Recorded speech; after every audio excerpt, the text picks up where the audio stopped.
আর এবার আমরা একটু বসিরহাটের দিকে নজর রাখবো, কারণ ভোটের আগে বসিরহাট উত্তপ্ত হয়ে উঠেছে। বিজেপি কর্মীদের মারধর করা হয়েছে এমনটা অভিযোগ উঠে আসছে।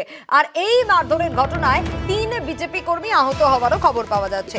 অনুপম আমাদের প্রতিনিধি রয়েছেন আমাদের সঙ্গে। অনুপম, কি কারণে এই বসিরহাট উত্তপ্ত হয়ে উঠলো? ঘটনার সূত্রপাত ঠিক কোন জায়গায়, কি অভিযোগ?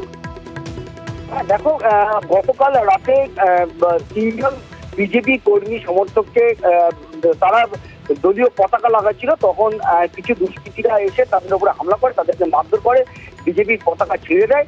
এবং যারা আহত বিজেপি কর্মী সমর্থক এবং বিজেপির পক্ষ থেকে কিন্তু এলাকার যে বসিরহাট পৌরসভার যে 15 নম্বর ওয়ার্ডের যে তৃণমূলের যে নেতা বাদল মিত্র, তার দিকেই কিন্তু আঙুল তুলছে যে তার নেতৃত্বে এই ঘটনা ঘটেছে। এই বাদল মিত্র হচ্ছে বসিরহাট পৌরসভার চেয়ারম্যান অদিতি মিত্রর স্বামী।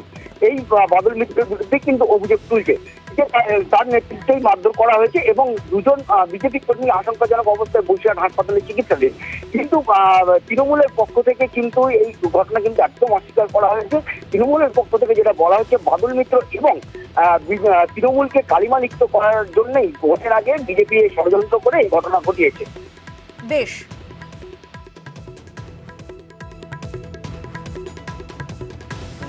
আমরা বিজেপি ফ্ল্যাগ টাঙাচ্ছিলাম, টাঙা থেকে বাদল মিত্র এবং বাদল মিত্রের সব ছেলেপেলে গুন্ডা বাহিনী সব এসেছিল।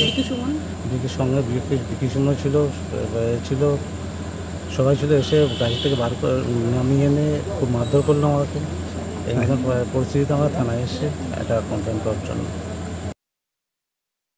বসিরহাটের 15 নম্বর ওয়ার্ডে আমাদের 2টি ছেলে কর্মী তারা ফ্ল্যাগ টানাচ্ছিল।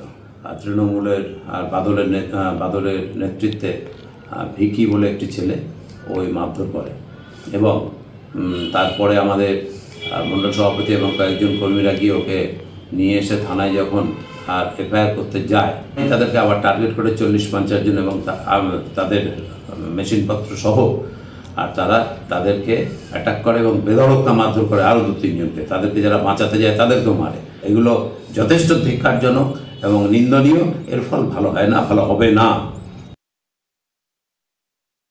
যে কোনো হিংসার ঘটনাই আমরা অনভিপ্রেত বলে মনে করি। তবে এটাও সত্য যে গত কয়েকদিন ধরে ভারতীয় জনতা পার্টি বসিরহাট শহরে উস্কানি, বিভাজন এবং বিদ্বেষের রাজনীতি তারা ইনভলভড আছে।